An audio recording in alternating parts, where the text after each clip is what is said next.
Alors, je voudrais parler un peu du tempérament saturnien face au tempérament jupitérien. Le tempérament saturnien est totalement opposé au tempérament jupitérien. Alors, je ne reviens pas sur ce qu'on dit généralement en astrologie sur ces deux tempéraments, j'essaie de renouveler la question à ma façon.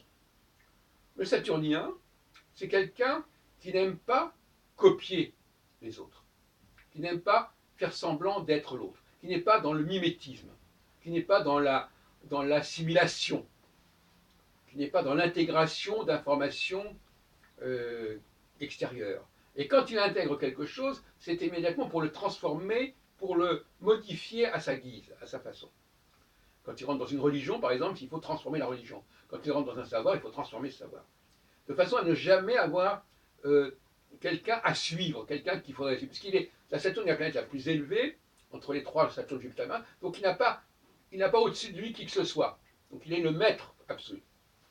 En revanche, Jupiter, lui, il est en dessous de Saturne, et donc par conséquent, il a déjà un comportement totalement différent,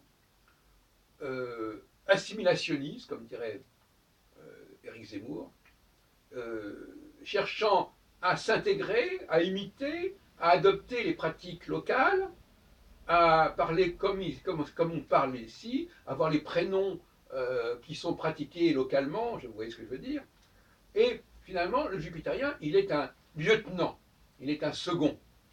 Il est celui qui va se conformer, dans tout le sens du mot conformisme, à ce qui est en vigueur. Il n'a pas la créativité saturnienne, qui pour moi, je l'ai déjà dit dans d'autres vidéos, Saturnien est aussi, Saturne est également Uranus, puisque de toute façon, on n'a pas d'Uranus dans le système, donc il faut bien que l'Uranus, c'est quelque chose qui a été emprunté et récupéré par Saturne lorsqu'on a voulu donner une signification à Uranus, planète découverte tardivement en 1781, et nommé Uranus uniquement en 1850. Et donc finalement, voilà, le jupitérien, il est en situation médiane entre Mars et Saturne, et il est dans un processus d'imitation.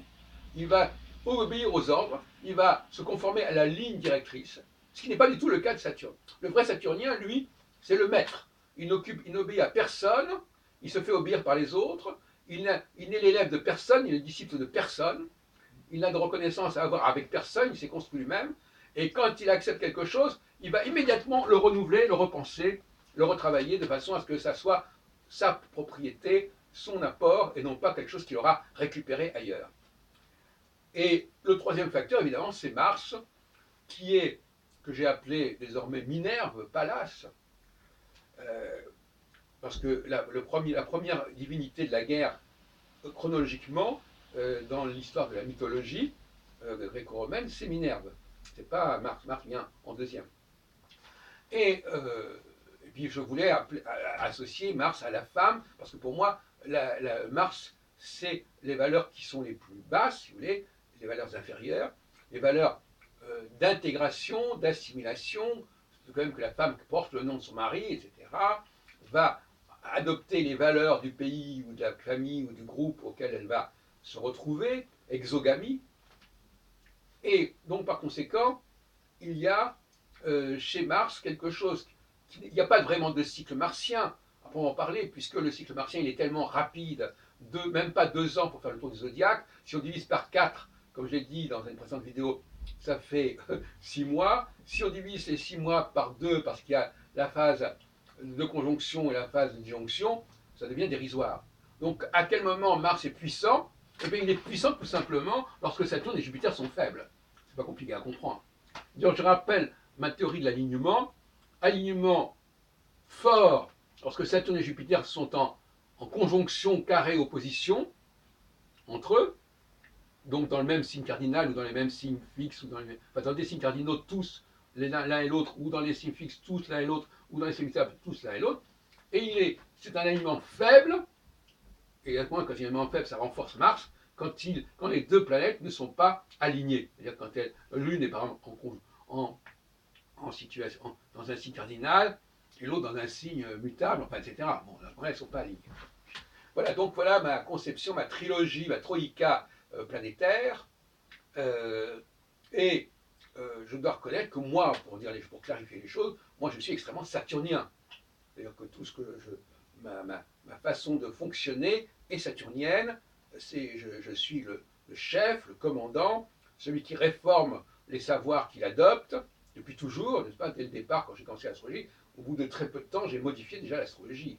J'ai transformé l'astrologie, c'est-à-dire donné, pour commencer, en 1976, Clé pour l'astrologie, paru chez Segers, à la place du livre d'André Barbeau, qui devait paraître sur cette collection.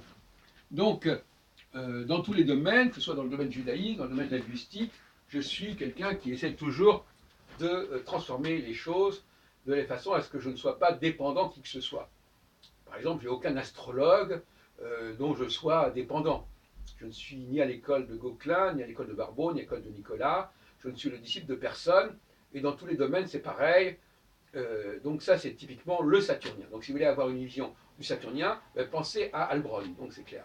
Quant au jupitérien, le jupitérien, c'est tous ceux-là qui essayent d'adopter, de comprendre comment ça se pratique, quelles sont les valeurs qui sont acceptées dans le groupe, et qui va tout simplement chercher à s'assimiler, à s'intégrer. C'est tout à fait une démarche contraire à celle du saturnien.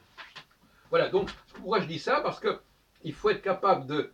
Le rôle de l'astrologue, comme je l'ai dit dans plusieurs vidéos aujourd'hui, c'est d'identifier la planète dominante de la personne, et notamment de distinguer si quelqu'un est saturnien ou martien, et jupitérien. Alors s'il n'est ni saturnien ni jupitérien, il est martien. Bon. Alors, on pourrait continuer à discuter là-dessus.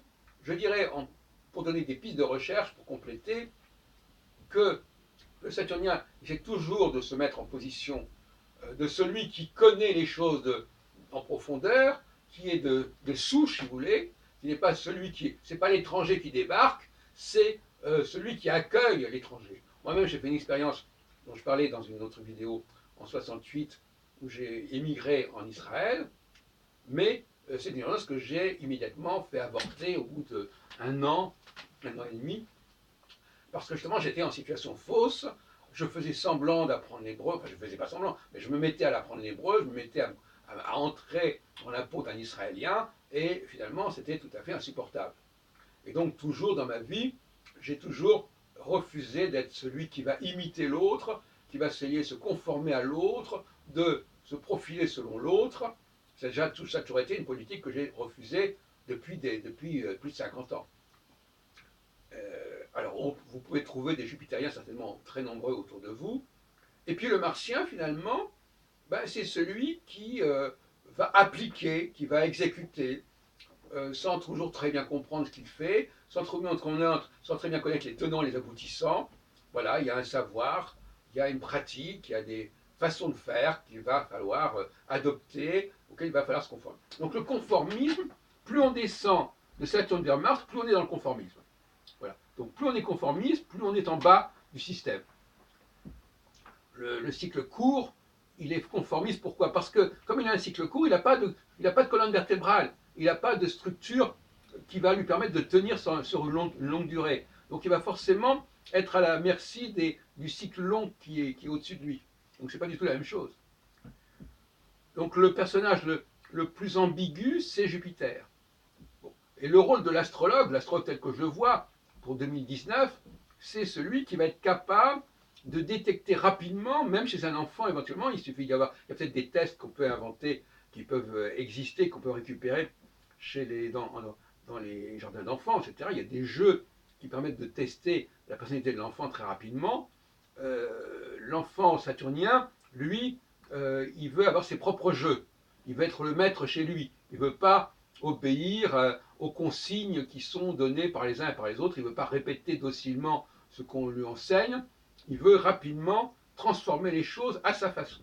C'est ça qui caractérise le vrai saturnien. Le martien, lui, il va appliquer, il va apprendre gentiment et docilement ce qu'il faut apprendre. Et puis le jupitérien, il est entre les deux, comme Jupiter est entre Mars et Saturne. Il n'a pas la même durée, il est un peu plus rapide que Mars, un peu moins rapide que un peu plus rapide que Saturne, etc. Bon, il se débrouille comme il est entre les deux, et c'est un personnage un peu ambivalent. Parce que je reconnais que ce n'est pas tout à fait une idée qu'on se fait généralement du jupitérien. Macron, quand il dit ce jupitérien, il ne croit peut-être pas si bien dire, parce que finalement, d'une certaine manière, on pourrait se demander, dans le cas de Macron, s'il est saturnien ou jupitérien. Une question qui peut se poser. Même si le président public, normalement, a un statut saturnien, un statut de monarque en quelque sorte, c'est la dynastie, c'est le monarque républicain, mais normalement, il va y avoir un passé. Bon, c'est certain que si on compare à Macron à De Gaulle, il n'y a pas vraiment le même profil. Donc De Gaulle est probablement beaucoup plus saturnien que Macron. Mais enfin, il faudrait voir. Et puis il faudrait voir aussi dans le cas de Mitterrand. Il faudrait étudier les différents présidents publics qui se sont succédés sous la Ve République notamment, et les classer d'après entre ceux qui seraient plutôt saturniens et ceux qui seraient plus jupitériens. Voilà, ça serait un bon exercice à faire pour les années à venir.